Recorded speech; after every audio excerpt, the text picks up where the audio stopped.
All right, we're good. We're rolling. Cool. All right, sitting here for episode 4 or 5. I'm not sure, but who am I sitting here with? Rick Bayardi, Body Shop Health and Fitness, chairman of the NPC, Ohio, West Virginia. Awesome. Now, how did you get into fitness? How did you start in fitness? So, a friend of mine, I knew, we were at Bill's Bar. Yeah. And he says, hey, I'm going to the gym tomorrow. I go, gym who? Yeah. And he goes, no, I'm going to the gym to lift weights. He goes, you want to go? I go, yeah, we'll go. I'll go with you. Okay, I just did not want it to not be wrong. Okay. I'll go with you. So we go to this place. It's right next to the police department in Bridgeport. Yeah. And we're getting into this thing, and we're training for about 4 weeks. Yeah. And we see a sign. We get down one day, it's locked up, and the sign says closed. And wow. So I went over to the police department, Bridgeport the police. The guys were really nice, and I asked him, what's going on over here? He goes, I don't know. Here's the guy's number. Yeah. So I called him up. I says, hey, what's going on? I mean, I just joined the gym. He goes, we're closing down. He goes, really? we're done with it. I go, can I buy it off of you? The gym? The gym. I go, he goes, the gym? I go, yeah. I go, if you're going to close it down, what are you going to do with it? He goes, I got to talk to my partner. So like 20 minutes later, he calls me back because we're ready to sell it. Wow. So I bought that gym for $6,000, and I had no place to move it. What I didn't know is that the reason they were selling it is because they got evicted from the building. Oh my God. So there used to be a hardware store down here. If you come down the public road, yeah. There's that big building. It was Delvecchia's hardware. And my family bought all their furniture off of him. Wow. So I went down and I asked him, hey Ronnie, I got to do something. I go, can I borrow your furniture truck? He goes, why? I go, I just bought a gym. He goes, gym who? I go, no, a bodybuilding gym. He goes, where are you going to move it? I go, I don't know yet. Yeah. He goes, well, when you open it, I'll let you use my truck so I come and train you. I go, absolutely. So we get down, we load this gym up. I'm coming down through Yorkville. Now we know everybody in Yorkville. Old Greek fella is walking down from here to the church. And I write the stop sign out here. I go, George. I go, we're looking for a building to rent. We want to open a gym. He goes, gym who? I go, no, a gym where you lift weights. He goes, how about this building here, right here? And he points to this gym. Yeah. He goes, I can let you put it in here. I'm looking at Norm and I'm going, wow. I go, okay. I go, how much you want? He goes, $70 a month. He goes, I'll go get you the key. I'm swearing this is the funniest thing. So we pulled the Delvecchia's hardware truck, which is 1 block down, yeah. Unloaded all the equipment in this gym here, and that was it. And you just loaded it up? Just loaded up in here, and then all the members from the gym down in Bridgeport followed us up here. We told them we'll get the first 2 months free. Just come up and see what we have. You already know what we have. Just see how we lay it out. And it took us a week to get it laid out. Then these guys started coming out, and then we started buying new equipment. So I went out and spent $10,000 on new equipment 2 months after I had the gym. People started hearing about this, yeah. And then it come up here. So then we started bodybuilding, and I kept getting better and better and better, and I started going to shows, and I started winning shows. So now people were coming up because we were the bodybuilding gym in the area at that time. If you want to be a bodybuilder, if you want to be on stage, come up here. So that's how the whole deal started, and the rest is just history. We went on into learning and understanding the body of females, so we started working with girls. Bikini wasn't back, so it first came out was women's physique. I was a little bit down from a bodybuilder. Then it came down to figure, which is a little bit more, and then into bikini, and that bikini class just blew up. So really, that's how the whole thing started. It's just I wanted to gain 10 pounds. Yeah. So and now I'm ready to jump on stage. So you started because you wanted to get in shape, and it spiraled into you helping other people get in shape, and then you got a gym, and then it just spiraled up. Well, it's like anything else. If you see somebody's doing something, they got to know a little bit about it. At least they may know more than you. Yeah. And so when I started seeing this, I go, wow. I mean, I got great education on this. I mean, I know what to do to become a bodybuilder, but I mean, I need to learn the body. I need to learn nutrition, all the different things you do. How to do? I can do caliper body fat. Wow. So we just wanted to be a full service gym, where you can come in here, and if you slam every weight, that's okay. Yeah. And if you didn't like it, you put a headset in and just did whatever else you wanted. And then kind of we mixed the culture, and that was 44 years ago. Wow. So how did you say you got some education? How did you kind of learn nutrition, fitness? Like, where did you learn that from? So what I did is just from people that had lifted in this gym down here. But I became friends with a guy named Art Bedway. He was the then NPC chairman of West Virginia. Okay. And when I started buying new equipment, he heard about the gym. And he come up here and started training. So now I'm hooked in with this chairman. And Art and I became good friends. And I became his vice chairman. It's helped him start running the bodybuilding shows. And then when Art couldn't make it, I would run the bodybuilding shows.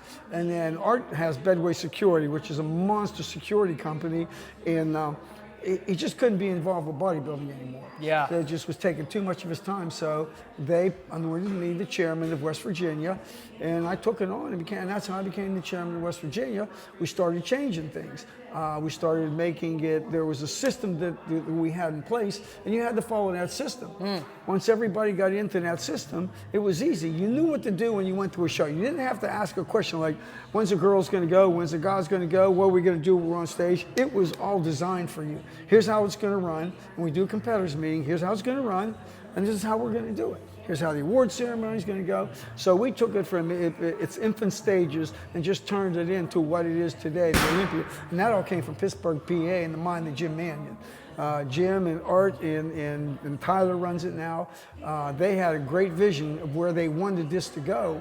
And we just helped develop. We were just kind of the guys that helped him build it. Really? So where, I guess, for you, like, was it you just would see things and change things? Like, where was it really you guys kind of fine-tune everything to make it run as smooth as possible? Well, we realized quickly that in bodybuilding, and here's how we really realized it, in bodybuilding, we're going on stage, and there were a lot of guys that had different types of physique, and they were all good. But in bodybuilding, if you didn't have that big, grainy muscle, you're not going to win. Okay, so a guy that would be in today's men's physique, he was too small. A guy that would be in classic physique, he was too small. The guy in men's physique didn't have any legs. So we're going, and it all from the guys in Pittsburgh, let's just let them wear board shorts. They got great upper bodies. Bam, men's physique was formed. Here are the guys that don't want to get that big muscle. They have a really good sculptured body, but they don't have that muscle mass. So here comes classic physique. And that's how it goes. Bodybuilding, classic physique, men's physique. So it was as you kind of just saw different people with their different things. We're going, listen, these guys are getting discouraged. They're coming in here, they're paying this money, they're doing all this training, and they're never going to beat these guys. We got to have a place for these guys. And this was all coming from our guys from Pittsburgh. Jim, he's the one that he saw everything. And he changed bodybuilding to what it is today. And it goes on down to his son or his grandson Tyler, and then all the people he put in place. Myself as a chairman, Jimmy Hornback, Andy Bartolovich. I mean, great trainers and people that seen where this sport can go and was invested in. And literally, I worked for Wheaton Pittsburgh Steel, and I started a wellness committee up here. They had there was these guys that, what's a wellness committee? I'm going to get you in better shape so you live longer and can enjoy your kids longer. And then I went to some gyms, and I got some deals with some gyms that give these guys a discount. And then all of a sudden, this thing blew up in a steel mill. And then my total job was running a wellness committee for them. And let me tell you something, we got a lot of people in great shape, and it was better for Wheaton Pittsburgh Steel because the guys wouldn't get sick as easy. There's less lost time accidents, so it was just a win-win for everybody.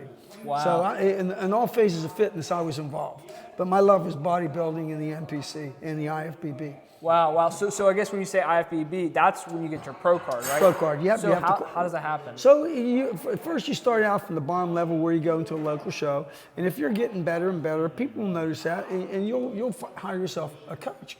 And then we'll go to different, you'll go to like the local level, you'll go to the state level. If you win a state show, then you would go to either the Junior Nationals, the Junior USA, do very, very well there.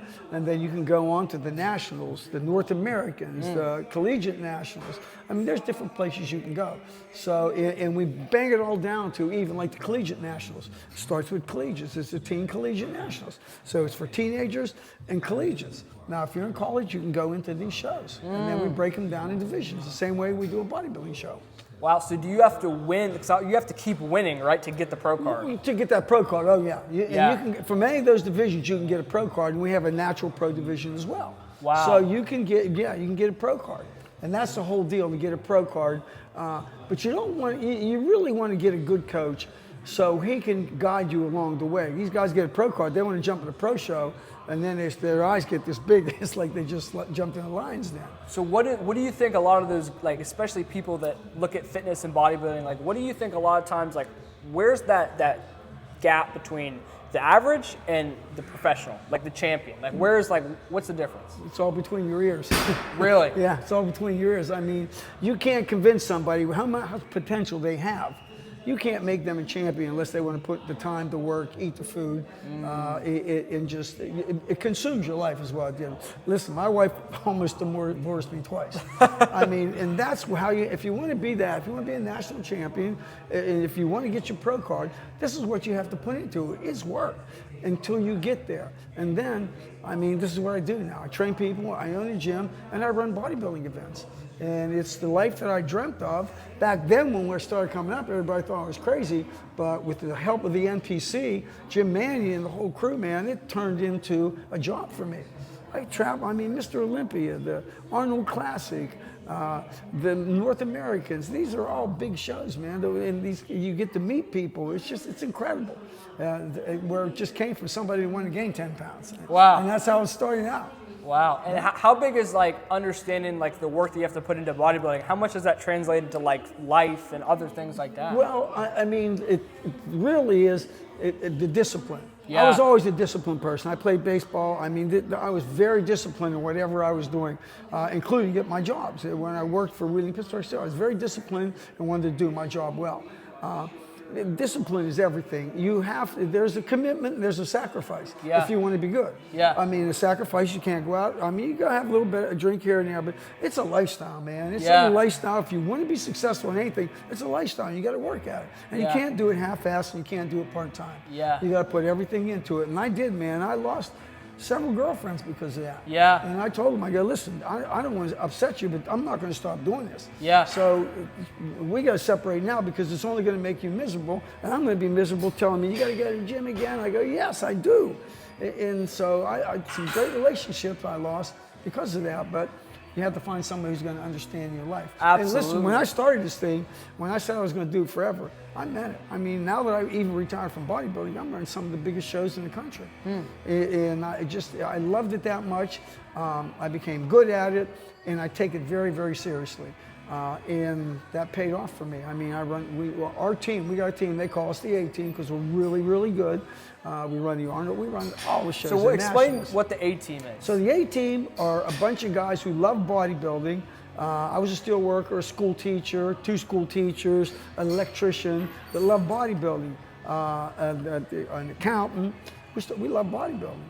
And so we put together a system, okay, how this thing should run. Yeah. And then it was just way more organized than it used to be. And then Jim Mannion, they started putting this together and they put their whole thing together.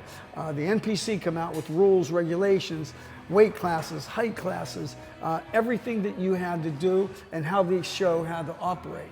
And now it's format, man. You come into these shows, you do your check-ins, you do your weigh-ins, you have to make weight, you get spray tan. You don't tan yourself, you go through they spray tan you. Wow. You go in there, you walk in, all you gotta do is walk in. You wow. walk in here, take your clothes off, they spray tan you. Girls will get their makeup done. Then as the tan dries, you go get ready. As you're walking out, they put the oil on you, they oil you up, and you just walk on stage, man. Wow. Yeah, and wow, so they don't do it because they're just doing it for you. They want that product that walks on stage to look good. And wow. let me tell you, some of the people who are going down there and trying to do it themselves, it look crappy. So now they have tanning companies, they oil everything. You just walk in here naked, and you stand there like this. Wow. And they spray you, and then you sit down, you let it dry, then they oil you and glaze you, and off on the stage you go. You got to put your trunks back on. Wow. Yeah, wow. Wow. yeah. Wow. Well, so how long, I guess, did it take you to really dial in that process to just get it perfect? I mean, was it? So I was good at it, and I was very, very strict with it. And I had a great coach. John Perler was a master.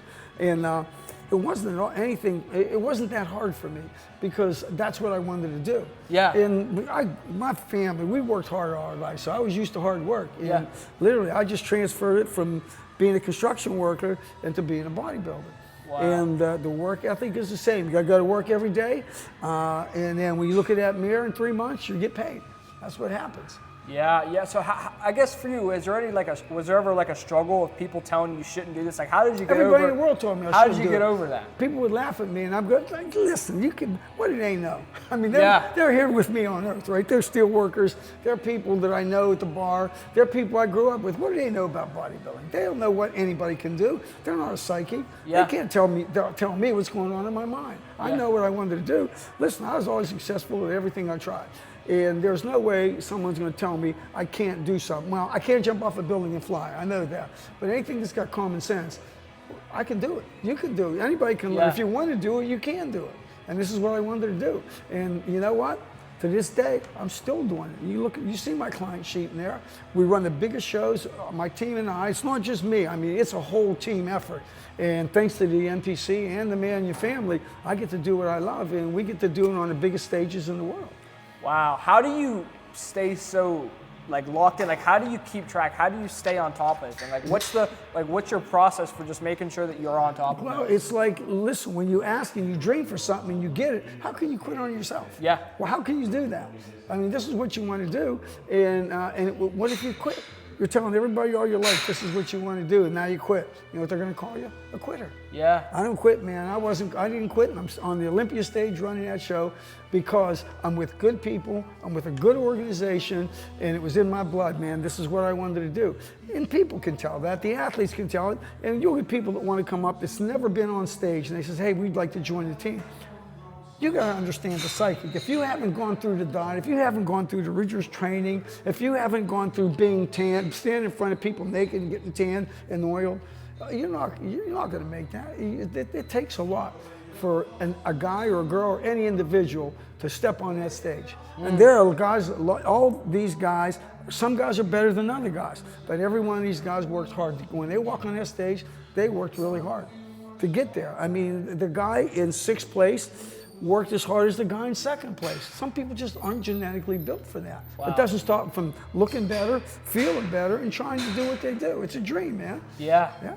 What all goes in, like, between somebody who's just wants to get in shape, between bodybuilding, like, It's what a is lifestyle. Yeah, what is the difference between that? Well, if you're just a guy who wants to like get big biceps, you can go out and have drinks and dinner with your girlfriend. Yeah. If you want to be a bodybuilder, that shit ain't happening. Yeah. You're not gonna have a girlfriend for long. If you're really gonna be serious, because they're gonna get tired of it. You can't do the things that they want to do, and rightly so, man. I'm going, listen, you can leave me anytime. I'm not gonna stop this. And there's a lot of people out there that you could be with and have fun.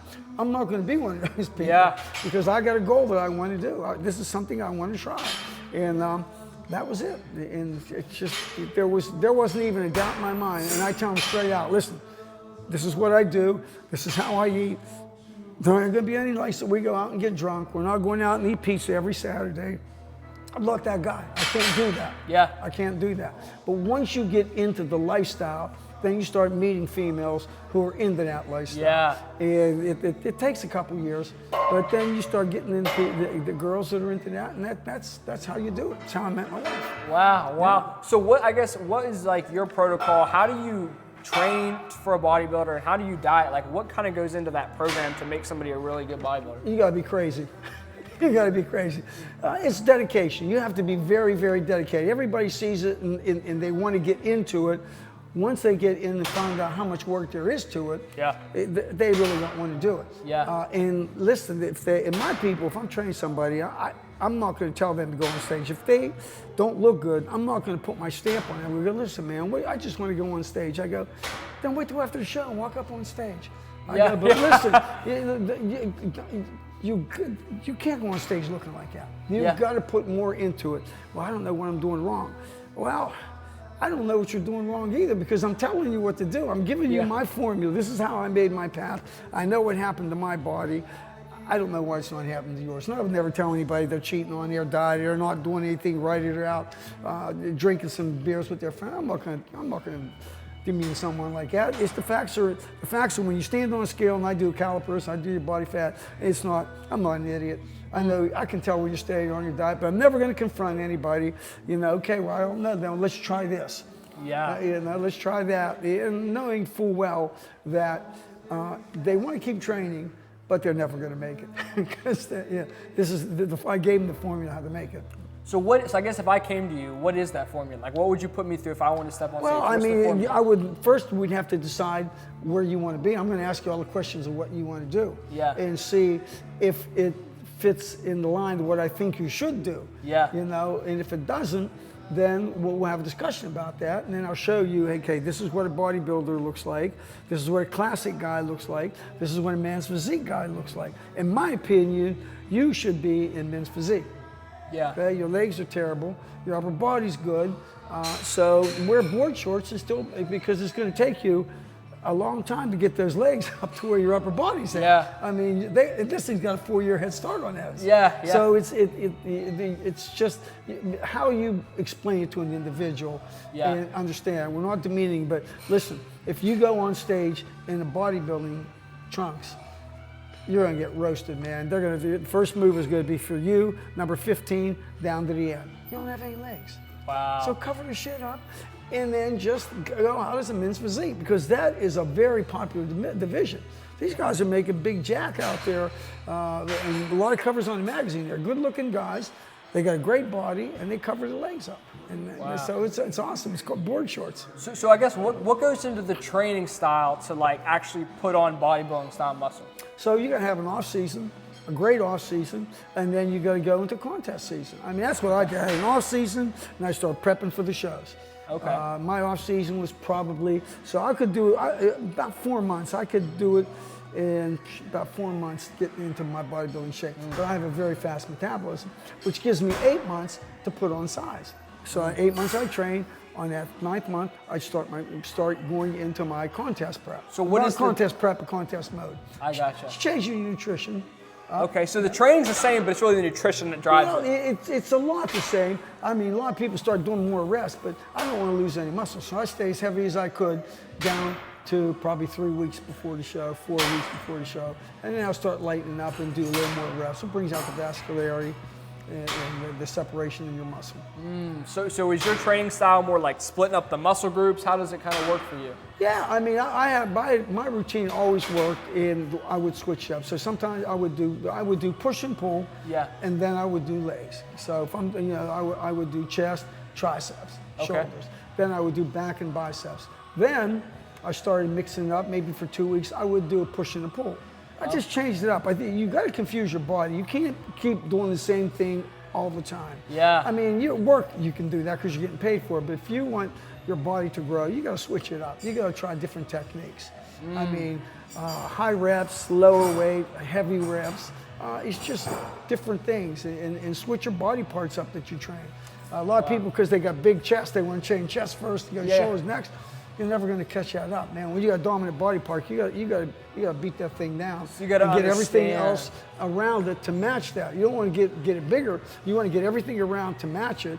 Then take the next step and just make you got to have a great. If you're going into bodybuilding classic, you have to have an even, balanced body. You want to look up here. You want to look symmetrical, man. You want to see a symmetrical thing. You want to see the lats coming down to a small waist, the quads going out, the calves coming up. You want to have. Yeah, big arms don't get it anymore. They have to be symmetrical. Wow. It's all about symmetry. So is it really more about that symmetry and the conditioning more so than the size? So, yeah, I mean, if you got a big guy up there and he has no symmetry, no conditioning, he is like number 15 to the end, please. Oh, okay. And it's that quick, man. I mean, you're going to put yourself on stage, we're going to judge you like you belong there. So you'll know right away the first two call-outs where you're going to be placing. Really? Yeah. So what goes into, how does it work? So the guys come on stage, how does that work when you're judging them and say, what are you looking for? So here's what we do first. So like if there's 10 guys in the class, we'll bring them out in 2 groups of 5. We'll bring them out, set them on the center line, quarter turn to the right, quarter turn to the right, quarter turn to the right, quarter turn to the right. We see them all around. They'll hit a couple poses, front double bicep, front lat spread, back double bicep, and then they'll go off the stage. We'll bring the second group out, do the exact same thing. So now we got a good look. We're looking at these guys as they're coming out, and we'll write notes down. Okay, this guy's got great symmetry.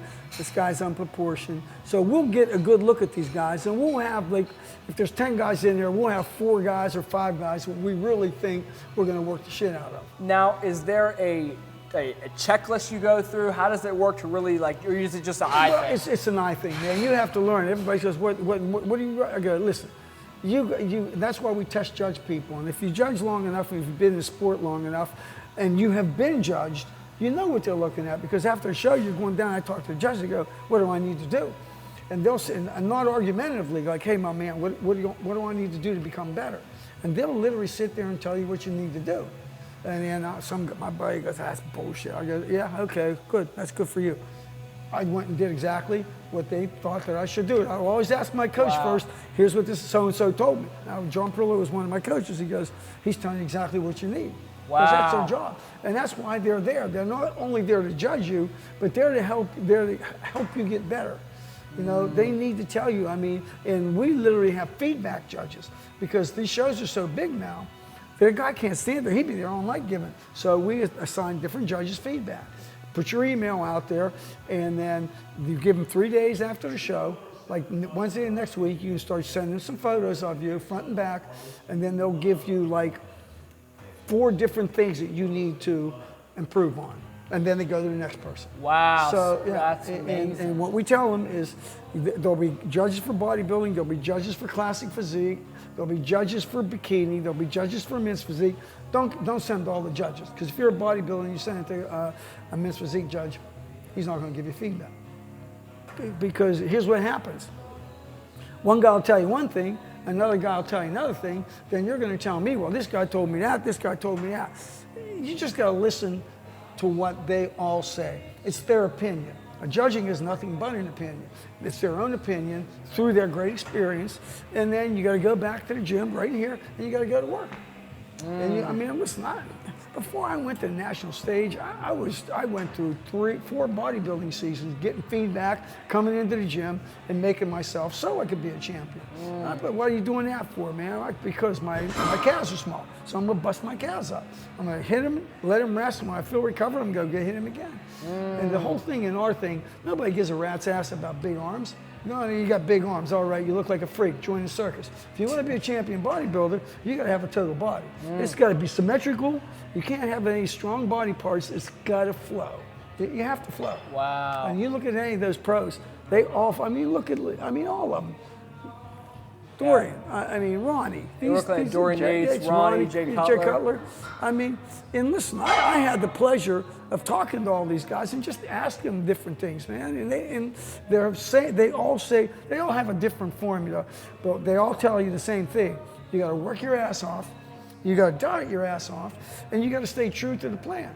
Okay, wow. Maybe this guy's doing something different than this guy, but it works for them. Wow. So there's no one-step plan that works for everybody. Everybody is different, and you got to treat it differently. Wow. Wow. So Ronnie, Jay Cutler, Arnold, these guys are all saying, train hard, diet hard, follow the plan, and just show up. Show up. And then listen, and that's what you got to do. And listen, I won some shows. I probably won in my class 10 shows. Wow. But I had to do 30 to get there. Wow. So, coming up. And then, and you see these guys, that some of them, no names mentioned, they'd be upset. They'd walk off stage, well, hell with this, blah, blah, blah, blah, blah, blah. Not me. I'm going to go ask these judges, okay, why'd you put me where you did? Not confrontationally, but I want some information. What do I got to do to be as good as that guy that was standing in the center? And then when you start approaching them like that, they'll take their time and they'll talk to you. They'll tell you, they're not going to sit there and have a long conversation. You got to bring your legs up, your rear delts suck, and your calves are too small. And that's, you got to take that. And if you go down that line and there's 7 judges and 5 of them tell you that, that's what you got to do. Wow. I mean, a lot of times too, you hear a lot of people can't take criticism. Well, so it sounds like that's been so big. It is. And we know as judges who the people are that can take it and who the people aren't that can't take it. So you got to handle them with kid gloves. And in the end, you just tell them, you ask me, I'm telling you. Is that a theme you see with champion IBFF pro bodybuilders? They can take criticism. Oh, they have to take criticism. They're not going to become champions if they don't. They got good coaches too. I mean, these coaches will get these guys ready. But you always want to get critique from the judges. If 3 judges tell you the same thing about a body part, you better work on it. You better work on it. because you're going to see those same 3 judges somewhere down the line, and you're going to finish in the same place. So you got to, you gotta help them along. You got to show improvements from year to year. And if these guys see you and you improve, you're going to place better. You're going to place better. And you'll get to a point where you start going, and it happened with me, you start winning your class. I was never going to beat a heavyweight. You start winning your class on 5 or 6 shows, then you're ready for the next level. Okay? I was on a local level. Now I'm ready for like a state show. And then if you do good in the state show, then you're ready for junior national show. You can't just jump into something that you're just not going to fit. You're going to waste a lot of time and money trying to become something you're not. You got to let time. I mean, you can't drive till you're 16, so you're not going to be a bodybuilder in 6 months. You can't drive because there's a reason. Your body has to mature. It takes time for that. And then you got to see where your weak body parts are. And then you got to work on them. Just because you got big arms, you got to stay away from those arms. You got to work on his legs, man. So and the crazy thing is, if you work a very dominant body part and work that weak body part, you're still never going to be symmetrical. And it's all about symmetry. It really is. So how do you bring up a lacking body part? You train it more so than the other one. I mean, my arms were horrible. I mean, I had great back, I had great quads, I had great calves, and I had to train the hell out of my chest, and I had to train the hell out of my arms. And I would always train them first in my workout, and I pay attention to them. And I was doing like lower reps, heavier weight, just so I can get the size, and that worked for me. But here's the whole thing, man. Here's where most people fail, is in their nutrition. I was eating 6 times a day. Wow. You have to eat 6 times a day. You have to eat massive amounts of food to make that body grow, because you got to make that body, everything else your body needs, you got to feed it. You eat it, and you need that. Your body needs that food for a reason. Now, if you want to ask your body to do more, you got to pay it more. Wow. You got to give it more food, and that was the thing, dude. I was eating 45 to 5,000 calories a day, every day. Now, I guess I would say too, how do you make sure that you're not gaining a ton of fat as well? How do you kind of balance the calories, and like, how does that work? Let's be honest, you're going to gain fat when you're trying to gain muscle, because you're eating a bunch of food. What you got to do is know when it's time to start taking that, start doing cardio, and start burning that fat off and retaining that muscle. That's the whole secret there. Burning the fat off and retaining that muscle. So what are the phases? So when you're wanting to gain muscle, what would you be doing? So if I'm wanting to gain muscle, it's my off season, I'm eating as much good food as I possibly can. Good food. Good food. So what's a meal like? It would be chicken. I can eat anything, man. We're Italian, man. I can eat anything. So chicken, fish, beef, any cut of it I could eat. I like ground chicken. I like ground beef. I love turkey. So any of it works with protein. So you have a protein, and then is there like carbs? Well, you gotta have carbohydrates. I didn't retain a lot of water, so I would eat more carbohydrates, because that's where you get your energy. That's your gas. Yeah. So I could eat a bunch of carbs without bloating. Yeah. And because my metabolism was so fast, I could burn those carbs off. I mean, it was just energy. It was like putting gas in Smith oil, you run your car 100 miles an hour for 3 miles, and then it's out of gas. Okay. So then all you gotta do is go get more gas in your car. Your body works the same way. It's not gonna build without, it's not gonna run without gas, so you gotta eat food. Wow, I got you. So you would load up on the calories, protein, carbs, and then you would gain until like, okay, I need to cut some fat back. Well, I would gain until I knew my body. It's a trial and error, because you don't know when you should get into that contest prep for your first contest. But if you got a good coach, you figure that out. And second and third, every show you get better at your contest prep, because you know your body better. Okay, so where's like a timeline? When do you start? Like, what's the timeline from start to prep to stage ready? So I would start 7 weeks out. Oh, so you were pretty lean when you started then? Well, I mean, my metabolism was fast. Wow. I could shed water and eat fat, really, and still to this day it's fast. Wow. I mean, I could really burn it fast. So, 6 weeks it would take me. Wow. To get into stage shape. Now, would you cut back on, like, how do you keep track of everything to make sure that you're... I can show you right now. I can bring them over here. I can show you my prep sheets every day through my whole career. Every day. Wow. It's called a diet track sheet. and you know how much carbs, how much protein, how much fat you can get in. And you just gotta Now, stick I was to a little bit luckier than guys that were heavier because I could eat more carbs and fats for energy, and I wouldn't burn out in my workouts, and just kill the protein. And train like a madman. That's the hardest part, man. Is train like a madman, making sure you get your sleep. You can't go out and partying with your friends. I mean, you have to tell your girlfriend, no, I can't do this. This is what I do. Man, you can never do anything with it. You probably should find another boyfriend. Yeah. Because this is what I'm going to do, just in case. But listen, you're never going to be a champion if you don't put 100% into it, because there's a lot of good people out there that want to be a champion. Yeah, that's what it seems like. A lot of guys want to do this and this and this, and they're half in. Yeah, and you don't even ask them a stupid question like, you got a girlfriend? They'll go, yeah, they can't handle this. They can't handle this. Yeah. It's getting better now because a lot of the girls, I mean, the bikini girls and everything, they have to train as hard as the guys. So now these guys, they can train together. I mean, they can literally dive together, do the same show, and it's a lot less fighting. Yeah, I can tell you that. That's what it seems like. Wow. So what all shows, like how do you put together the judges, the prep, like how do you get a show to be a show? So what you do is first you got to go out and you got to get a sanction from the NPC. Okay. You got to find out if there's any show availability, then you got to pay a sanction, and then you get the permit, which is called a sanction. Your show is now sanctioned, but in that sanction, you got to have a location, you got to have a light team, you got to have the whole thing for the show.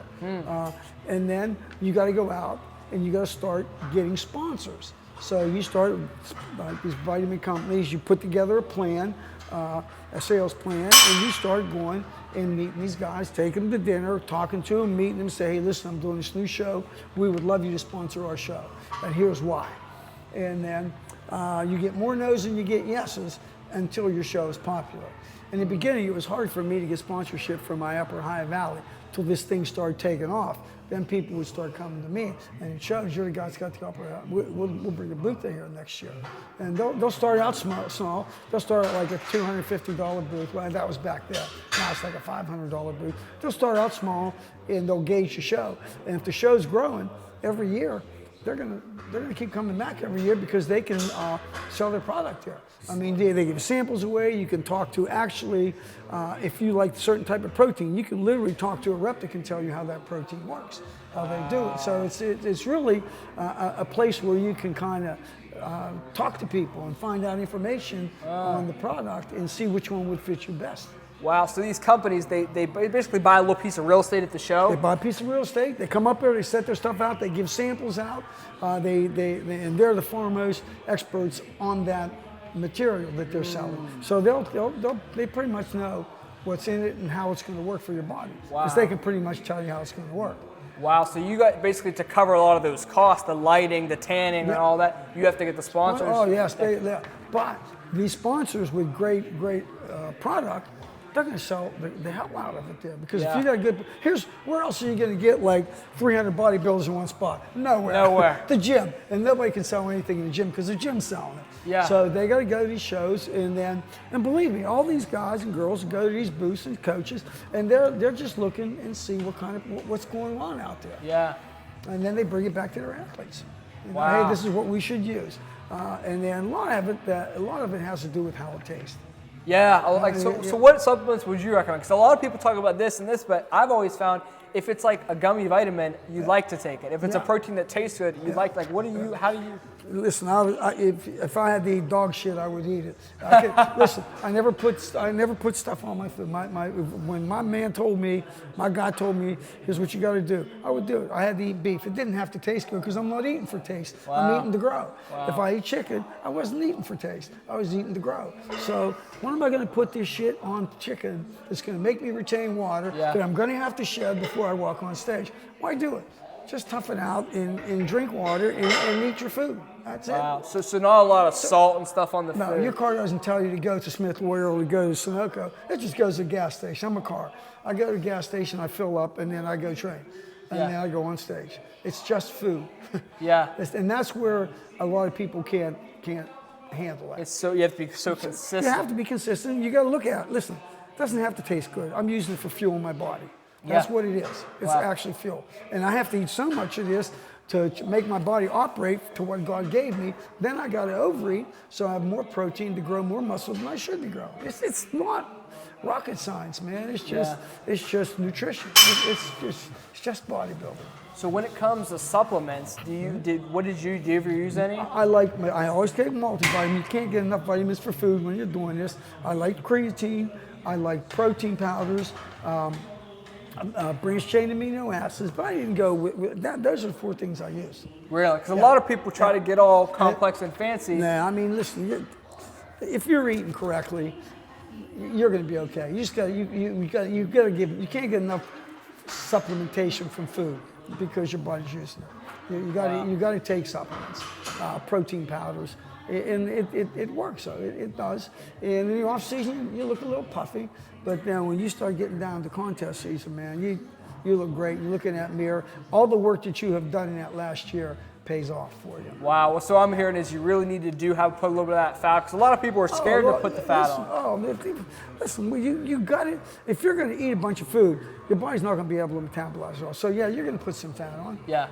But listen, you can take it off. You got to know how far you can go. You got to know your body. Yeah. You got to know, then you got to know how to take it off and strip down the fat without losing your muscle. How do you do that? How do you strip down the fat without losing muscle? Literally, it was with cardio. I mean, it's easy. I'm lean as it is. It was never hard for me. So I start doing cardio. I do an hour cardio one day. I do 30 minutes the next day. An hour one day, 30 minutes the next day. 5th day I take off. And then I did my body fat. Body fat. I don't go stand on a scale. It won't tell you anything. I want to lose fat, not muscle. So the only way you can tell that is with skin calipers, which I'm a body fat tester. So I would go down. Our coach at that point was John Perillo. He would do my body fat. And then I would just see my body fat percentages. I never went over like 15. They go 15, 13, 12, 10, until you get down to like 2% when you're going into the show. Wow, so I hear a lot of people say, yeah, getting from 15 to 8 to 5 is all right, but really getting down to that 2 is like the hardest part. I mean, listen, you got to realize that, and you got to justify. I mean, if you want to be that, that's what you got to do. Yeah. I mean, it doesn't matter how hard it is, you got to do it. So no bitching about it, just do it. What's like the body fat that you would want to have on stage? Man, I was like 2%. I mean, you used to look pictures of me. It was like I would look, before I would carb load, I looked ungodly unhealthy. And then you start doing that load, and then everything starts filling up. Wow. And it looks crazy. It really looks crazy how you would look. How you can change your body in 24 hours if you have a guy that knows how to do it. So it's right after the weigh-in, right? You carb load. As soon as I hit that 143, I never went on stage at 143. Yeah. Never. It's not fair. He didn't weigh 148. Well, he's got to be 145 or 146. He was 143 yesterday. That was a late weigh-in. So that was the trick. I mean, get in there, get down there, get on that scale, and then eat yourself up. And then, so what are you eating after weigh-ins to make? So, like, what do you eat? So I would eat a lot of protein, but man, I didn't retain a lot of water, so I could use potatoes. I like potatoes. Wow. Potatoes were good. I didn't like rice. I got a little too watery with rice, but I like potatoes, man. I would use baked potatoes, not sweet potatoes, just regular baked potatoes. Take the skin off, and I eat the potato. Wow. So when you hear about like and then you check yourself every 90 minutes to see what's happening. Really? Every 90 minutes? You see what's happening. You can watch your body grow. Wow. I mean, it hasn't had that stuff so long, it just starts blowing up and feeling. And that's, and then usually by your 3rd show, and this is just from, I mean, I'm sure it's all different now, but your body starts knowing, okay, here's what we're going to do now. And that's how it went. Wow. I mean, at least for me, I don't know how it went for anybody else. I never asked anybody. I only had 2 coaches, and these guys understood my body, and I followed what they told me to do. And I just knew what to do. After 6 years, you know exactly what to do. And it never stopped. I mean, even as I got 6 years older, it's always worked the same for me because I was consistent. I didn't go off in the off season and blow up. I never did that. I kept on my diet. Wow, And wow. It's discipline. It's all about discipline, man. It's about the goal to be something that nobody ever thought you could be but you, and you got to do it. But you can't play around. You got to stay loyal to it. You got to follow the diet. You got to train hard. You got to do your cardio. You got to get your sleep. You can't go out partying with the guys. I mean, it's a life. I mean, it really truly is a lifestyle. And it's a lifestyle that you are chained to and married to until you decide that you went as far as you could or that you just couldn't take it anymore. And my situation was I went as far as I could go. When I got to that nationals and I literally started on stage and my coach, I'm looking down at this and there was no chance I was ever going to beat those guys. And that's what I told him. I go, guess what was you looking at? I go, those guys. And if there was ever a chance that I could possibly beat them, and I couldn't. There was no way. These guys were shorter than me, heavier than me, and there's just no way. And they were also about 8 years younger than me. Yeah. So, but I gave it my best shot. And then what I did is I just turned it and then just started being a personal trainer and trying to help people get in better shape. Wow. So how did you translate? So how does that translate from all the bodybuilding stuff? How do you apply that to the regular person? Well, here's the thing. You don't go out. Like I seen guys go out and just get sick. They eat a bunch of crap and then they're just blowed up. I would slowly bring my calories back up. I mean, I didn't go out until the next day and ate like I was on off season. I kind of just ate the way I did before the show. And I slowly add food to it until my body got back to where it needed to be. Though I got a little watery, and my metabolism slowed down a little bit. And then you just went back to life as normal. And then if you were going to continue to compete, which I did, you just start building in the off season, bringing it up, getting heavier, getting more muscle on you. It's the same deal. Next season, you do the same thing you did the season before, unless something new come up that you can use and you can put in your workshop to get you into a better shape. Yeah. A lot of times that happens. Wow. So how do you apply a lot of that to like personal training clients? Like when you started with clients, what was that like? How do you help them? They have to listen to what you tell them. Yeah. In today's world, there's so many things out there. People have an easy way of doing it. People have a hard way of doing it. It's always better to take the hard road because you learn more from that. So it just depends. If you're going to use a coach, you want to get a good coach. There's some really, really good ones out there. Yeah. Then, I mean, if there'll be 3 good coaches, there's going to be one of these guys that's going to fit best with your personality and the way your body goes. So you really got to find a really good coach. Man, I had a great coach. He worked really well with me. His name was John Perillo, and he knew my body. And man, it's like autopilot. It's like having a taxi, man. Tell him where you want to go, and here's what you got to do. Wow. Here's exactly what you got to do. Here's how you got to eat. And I did. And for me, it worked. Yeah. For me, it worked, and it worked all the way to nationals. Wow. So even as someone who had done it so many times, every time you had somebody with there to walk you through it, keep you accountable to that. Well, I mean, you always do because listen to me. When you start getting depleted, your mind starts playing tricks on you. Now you're looking in that mirror and you go, "I didn't look as good. Man, I don't know if I looked as good as I did yesterday. My weight's the same, but." And then you just need somebody to keep you in line. Go, listen, stop it. Yeah. Stop it. You're hallucinating. Yeah. You're like you're on an acid trip. Yeah. Listen. You got to listen to me. You got to look in the mirror. And you got to listen to me. Yeah. And that's how it happens, man. And I go through that with my people. I don't think I look this good today. I go, listen. It's not how you look today. It's how you look when you step out on that stage. Yeah. And there's literally phases that you have to go through to get to that position. And the first timers are hardest to work with. When somebody understands it, knows it, it's like that. Yeah, getting through that initial uncomfortability. Okay, now I see it. And then literally at that point, they really don't need a coach anymore. Yeah. I mean, I'll do check-ins with some people, and then when I was doing it, I'll do check-ins with my coach.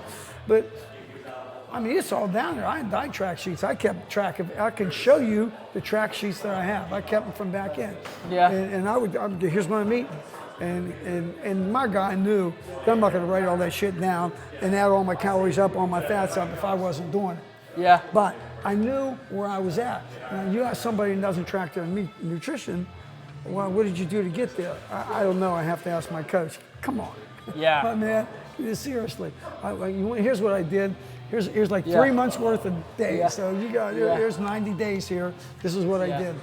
and it's right there, and I still have all that stuff. But anything I've ever done in my life, I was very systematic to it, and I was very loyal to it. So bodybuilding was easy to me. I'm a disciplined person. Wow. What is your favorite part about bodybuilding and fitness, like that discipline side? Yep, walking right out on the stage and looking over that crowd is the best thing, man. When you start posing, you hit. I was a very, very good poser. I put a lot into it. I mean, when you hear the crowd cheering for you and you hit some great poses, that's what's great, man. To be able to go out and not only see that you've changed the way that you look, that you're healthier, but people appreciate that. And that was, man, that was a stage hog. I loved it, man. I always put great routines together with great songs and great music. I changed my routines up every show so you didn't have the same thing. I didn't do it for anybody but me, but the crowd appreciates it more. Hey, man, you didn't use the routine you used at the last show. And you would do 3 shows in a year sometimes. I would change my routine up just because I wanted to, because I could, and just to change things up, to keep it fresh. Wow, so you had to put together a routine. How does that work? So you got to hit your best poses, right? So you know, so you got poses. You got front double bicep, back double bicep, front lat spread, rear lat spread, side chest, side tricep, and most muscular. Okay, and then you have to tie those things together. Okay, you can't just stand up and. Yeah. Yeah, you got to stand up here and you got to hit that and you got to flow into that side chest, that side tricep, turn around into that back pose. Yeah. It's got to be theatrical. And some people don't do it, but you could be judged on your presentation as well. Wow. I mean, if it's close between you and somebody, you got to have something to separate you. It's going to be your presentation. Wow. Okay, these guys are exactly the same. This guy was a horrible poser. This guy was great. And if their bodies are exactly the same, advantage to me. Wow, I never knew how like the. Oh, it's intricate. I mean, and every year it gets better and better, and our judges get better and better. I mean, that's what the NPC and the IFBB is the strongest, largest, most intense bodybuilding organizations in the world. I mean, we run the world of bodybuilding. Wow, yeah, because you think I have BFF Pro. I mean, you got it, man. And we run the great shows. You have to. We don't just pick people off the street for judges. You have to test judge to become a judge. And if you don't pass that test on test judging, you'll never be a judge because we can't put you on a table or on a panel to judge somebody when you don't know what the hell you're looking for. Wow. And the greatest bodybuilders in the world suck at judging. Some of them, they just can't do it. So what goes into a good judge? Well, you got to know what the criteria is. I mean, there's certain criteria for every class. I mean, bodybuilding's got one, classic's got one, men's physique's got one, bikini's got one. You have to know what we're looking for and what we want to see. What we want to present is our champions. And it's not always the biggest heart. I mean, you got to have symmetry.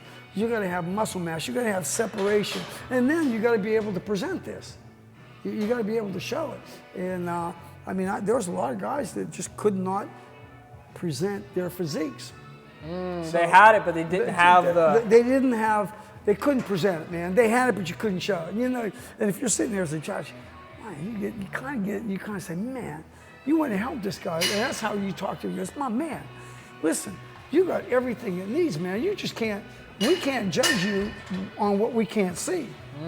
You got to be able to present yourself in a light that we can see everything. You know, you want to accentuate your strong points and you want to play down your bad points. So there's a way of disguising bad poses. And you can do it, but it all comes with experience in the sport. Yeah, it really does. So how do you get better at posing? I mean, how did you get better at posing? I was just natural. I loved to dance. I loved to be in front of people. I was a stripper, so. Oh, wow. It really didn't, I was okay with that, you know. So when we take those trunks off, they'd be off. And it wouldn't affect my posing one bit. Wow. One more body part to judge. But that never happened. But yeah. Wow. Why do a lot of people, why is bodybuilding so hard? The discipline and the food? Do you think it's the food? So everybody wants to look good, but they don't want to do what it takes to get good, okay? You got to eat a shitload of food. Yeah. If you want big muscles, you got to feed those muscles. Yeah. And really, people can't eat that much food. They can't.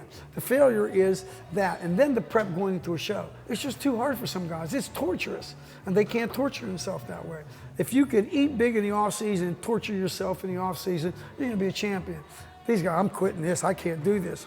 Yeah, it's a good idea not to do it then. Yeah. Because you're going to get your ass beat on stage, and that's it. It's discipline, and it's just, you got to be in the off season. You have to have as much discipline as you do in the on season, because you can't miss workouts, you can't miss meals. Yeah. You got to continuously. Every year there's a new supplement that comes out. There's different training systems that come out. You got to keep your eye on the sport, man, because things change. I mean, dude, we used to walk in bare feet. Now we're flying in jets. So things change that fast, and it does in bodybuilding as well. I mean, it changes. Every year there's something different and something changes in ways. So you got to keep up with it. Wow. Who's the best competitor that you've judged? I mean, there's a lot of good competitors, and it's hard for me to say who the best one ever was. Ronnie Coleman was good, man. Jay Cutler was good. Dorian Yates was good. So you judge these guys? Well, I don't judge them. I expedite them on stage. I'm the guy that runs the Olympia on stage. Wow. And I'm seeing these guys. They were all, I mean, these are the best, man. And just super good guys, man. Ronnie Coleman always say, ain't nothing but a chicken wing. Yeah. He come out there. Lee Haney was great, man. Wow. They just were all good. And I was fortunate enough to be able to walk these champions on the stage and just watch how the whole sport changed. The difference between an Olympic champion 5 years later, this guy looks different. Wow. It's a different criteria because the body has changed and it's been refined so much. It's crazy. It really is crazy. Wow, wow. So how, I guess, did you get in a position where you were going from working at the steel mill to being, in these huge shows with the biggest names? It all started because I wanted to gain 10 more pounds. Again, and I was in a gym, and the gym closed down, so I'm going to buy and rejuvenate to Yorkville and gain those goddamn 10 pounds. Wow. And that just, the gain 10 more pounds got me to where I'm at today. It just kind of, I liked it so much, and my body reacted so much that I just kept going forward and going forward. Hey, you want to do this? Hell yeah. To a point where I'm never going to say no. Yeah. I'm going to try anything, and I'm going to say, and that got me to where I'm at today. So I can work on with my team and the Weeders and the Mannion family and the IFBB and the NPC work together and actually be on stage and work with these organizations. It's honestly our blessing to do that. Wow, wow. What's like one of the coolest experiences you can remember as in like your whole career? Like what's something that you're just like, wow? Just the first time I walked onto an Olympia stage. And it's the first Olympia I ever worked. And they'll do a test, they'll put all these lights up, and I would go sit down. He goes, what are you doing? I go, I'm going to watch them build this stage. Why? Why wouldn't I, man? This is something I waited all my life for. So I went and I watched them build the stage and put all just the lighting and everything. And then I'm the expediter, so, and then I could watch it be built. And then when we're getting ready to walk these athletes out on stage, how the whole thing is presented. It's just like a movie, man. I mean, it's just you walking in and you watch this thing being built, and you say, wow, man. I can't even believe this came. I was in Yorkville, Ohio, and here I am on this Olympia stage running a show for the IFBB. It's incredible, and I get emotional talking about it, but that was a goal. It really was, and it's hard to literally to believe that you do that from here. So it was pretty crazy, pretty intense. But it was, and every time you walk onto this stage, and you're with the best bodybuilders and the best girls in the world, man, you just look at it and just say, unbelievable. And all from Connersville, Ohio. That's where I grew up, Connersville. I live in Yorkville. My gym is in Yorkville. So you can go any place. It doesn't matter where you're born. You can go any place in this world you want. Can't let anybody tell you you can't. Wow. You can't. You can do it. You can do it. If you had to give a piece of advice to you when you first started, what would you tell yourself? Be true to yourself. You have to believe in you before anybody else will believe in you. If you don't believe in yourself, you'll never sell anything. And I truly believe that I believe that I could run a gym. I believe that I could be a bodybuilder. I believe that I can operate a stage. I believe that I can run Mr. Olympia. And when people see that you believe in yourself, they'll believe in you. I mean, nobody's going to believe in someone that don't believe in themselves. I don't know if I can do this. Okay, my man, good luck. Come back when you can. Yeah. And I'll go find somebody that could. And I treat my expediting team the same way. I hand pick them. I'll go to shows and I'll watch these shows. and I'll see these guys that know how to expedite it and how to treat the athletes. They know what to do, when to do it. Their lines are straight on stage. And these are the guys I'll approach and say, listen, would you like to work with us? I mean, because we'd love to have you work with us on a team. I go, you're not going to work every show, but you're really good at what you're doing. We'd like to use you. People get sick, people go on vacations, people just decide they don't want to do it anymore. You always want to have a good guy step in that place and be able to work with them.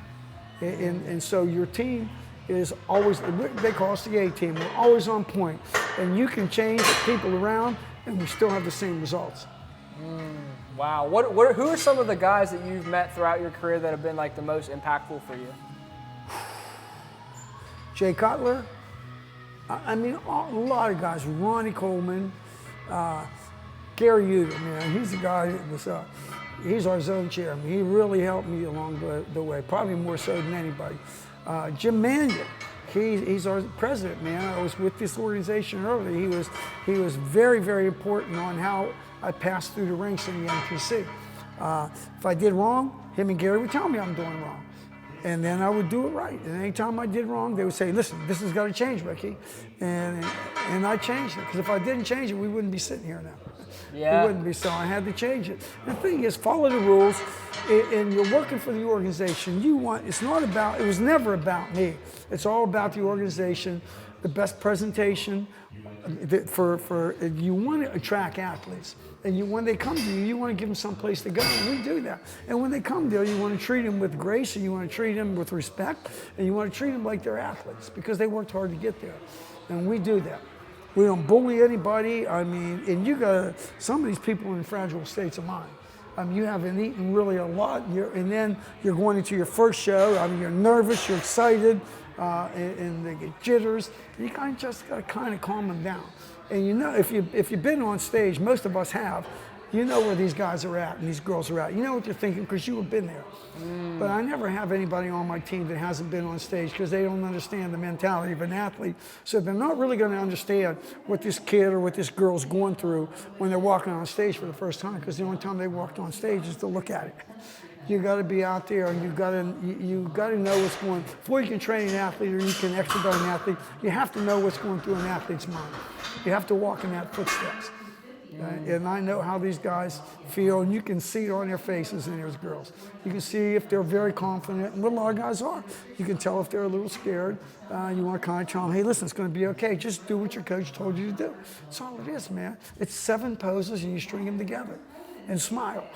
Wow. That's it. It's really simple until you get out there under those spotlights in front of those judges with 1,000 people in front of you. Yeah. And, it takes a minute to adjust to that. Wow. But what's the best piece of advice you've gotten that's kind of helped you? For me, it was, listen. You got to be true to yourself. Again, and you got to work hard. Yeah. That's I can't make you do anything. Yeah. But if you work hard and you do what I say, and this comes from both of my coaches, if you work hard and you do what I say, you'll get to where you want to be, or at least as close to it as you can possibly get. I'm not going to tell you you're not going to be I'm not going to tell you you're going to be Mr. Olympia, because that's never going to happen. But you can be the best bodybuilder that you can be if you follow this path. And that's all you want to do. You want to be the best you can possibly be. Everybody can. And I wasn't doing it to be Mr. Olympia. I knew that. I just wanted to be able to lift weights, to develop my body, and to walk on stage and get a trophy. That's what I wanted to do. That I was good at something. And I did. And I got a lot of them. But and honestly, when you look in that mirror, nobody did the work for you. Everything you see in that mirror, you did. You did, except for when they paint you in the suit you got on, you built that house. You built that body. So when you look in the mirror, it's gratification. My coaches helped me. They gave me the plan, but man, I grew that. I did this myself, with a lot of help and advice, but nobody put it in at the gym. I was the one in the gym at 4 o'clock in the morning before I went to work doing squats. Yeah. I was the one coming out of work and going to the gym and doing an hour cardio. That's what I was doing. And I lost a lot of girlfriends doing that. Yeah. A lot of them. But you know what? Yeah. I won a lot of shows doing that too. Wow. So it was, I got a lot of trophies doing that. But it's a very lonely lifestyle. And it's a very self-consuming lifestyle. And it's a very selfish lifestyle because you always put yourself first. Yeah, I have to. If I want to be first, I got to put myself first. Because the guy that I'm going to walk on stage with is putting himself first. It's not hard. It's simple. And you can't expect to be good or to win anything if you're not giving 100% to it. I mean, I'm talking cardio. I'm talking eating. You can't cheat ever. I'm talking training. I'm talking sleeping. I'm talking water. Everything you do, you got to do it the best you can. You got to do it. You got to do what everybody else isn't doing. And the guy that does it the best and has the best physique is going to win that show. If anybody wants to find more about NPC, the A-Team, you, where should we go? I know you have a website, right? I mean, yeah, Rick Bayardi, Comcast.net. Okay. There in, they call the gym. Call the gym. Just like you did. Yeah. And talk to me. I mean, listen, I'm here. I'm a representative of the sport. I represent my organizations. And I want everybody to understand more about it, how the organization works, and what it can offer you. I mean, it's just not a bunch of guys up on stage. I mean, we're a family. We are an organization, man. We do a lot of good, and we have all different divisions for everybody. And it's healthy, man. I mean, it's something you're keeping yourself in shape. I mean, if you're a girl, you want to be bikini, we got it. We got figure. We got women's physique. We got women's bodybuilding. We got classes. We can put your body into a class. Wow. Okay, that's what we can do, and that's what we do. So people come in and goes, listen, I want to get on stage. Where do you think I should be? And we would tell them where we thought, in our professional opinion, from doing all these shows, what body type they have and where they probably should be. And sometimes we get it wrong. Yeah. And then as you're going through this transformation, you go, whoa, man, I missed this by a mile. Yeah. I mean, you don't need to be in figure. You might need to do, a bikini or, it could be anything. Because you never know what's in the package until you unwrap it. You never know what's under all that fat on a girl or a guy until you take it off of them. Yeah. And then you can see where they should be. And then you can see if they should be in bodybuilding, if they should be in classic, if it should be men's physique. Then if you've been around it long enough, and you'll know where they should be. Because you're looking at it I look at it 30 times a year on stage, from the local level all the way up to the best in the world. Yeah. This is where you should be. I mean, with that physique. Now, a lot of times, a classic guy can turn into a bodybuilder pretty easy if that muscle keeps growing. Yeah. You gotta get out of classic, man. You gotta get into bodybuilding. Yeah. So it's time, and you want to set yourself up with good people who know the sport. Yeah. And that's what I was always lucky to be able to be surrounded myself with good people, because I'm 1 hour from Pittsburgh. So if I needed to know something, I could ask these guys in Pittsburgh. Yeah. They the ones that put this whole thing together. Yeah. So if I got a question, they got the answer. Yeah, for sure. And they took me on to their team, and I listened to everything they said, and here I am on the Olympia stage now with our crew, a lot of good guys from here, and we run the Olympia. Wow. And it's a blessing, and because you can only compete so long. I mean, your body breaks down, you get old, and you just say, listen, man, it's as far as I'm going to go. I'm not going to put myself through this anymore. But you still want to be involved in the sport. Yeah. And that's where we expedite and run the stages. So. Yeah. When's your guys' next show? What's the next show coming up? I leave in 2 weeks for the Arnold Schwarzenegger Classic, and we run the amateur portion up in Columbus. So it's 2 weeks from now. Wow. I'll be up there for 3 days. Wow. Organizing, setting up the stage, taping the stage, running the show, and then I'll hang out and watch the pro show too. They got another crew that runs the pro show. So I have my passes. I'll stay backstage and talk to some of those guys. First time I've seen them since the Olympia. Wow. And just kind of meet some of the new guys that are coming in there and just introduce myself and just kind of have a good time. Wow. It's like when I don't have to work, it's like going to a party. You're not the host. Yeah. You just get there, you get to have fun and see what's going on, see how everybody's year went. Just kind of bullshit. And see people. And then you get to watch a show, man, get some good amateurs. We'll be running the amateur portion of it. We'll expedite that. But with the pros, we'll just go in and watch a show and backstage and just watch them prep up and pump up and see just any new guys that are coming out. And they'll usually come out with the Arnold. So it's fun and we enjoy it. It's just a weekend where we can go up there, we'll run our show and we can have some fun. Wow. And there's some after parties. We'll kind of hit a couple of the parties and just lollygag with some people. And, That's it. It's a lifestyle. It's just Yeah. a lifestyle. It's a lifestyle we live. And listen, don't ever be afraid to dream. Yeah. You can do anything from anywhere. If I can do this from Yorkville, Ohio, you can do it from anywhere. And it doesn't have anything to do about where you're from physically. It's where you're from mentally. It's all up here. You can do anything you want. And good proof that you can do that. You can, if you got a dream, you can make it come true. Being as a champion, as I was in that picture there, and to run the biggest stage on the world. You can do that, but you just got to believe in yourself. It's not that hard. It's not that hard. It's a lot of work, but it's not hard. You just got to believe in yourself, and you got to keep pushing yourself to be better. You can. I'm 70 years old, and I can still be better. I'm going to push myself to do that. Rick Bayardi. Thank you. Thank Good you. to see you guys. Yeah, appreciate it. You're Thank right. you. Yep. Thank you. Thank you.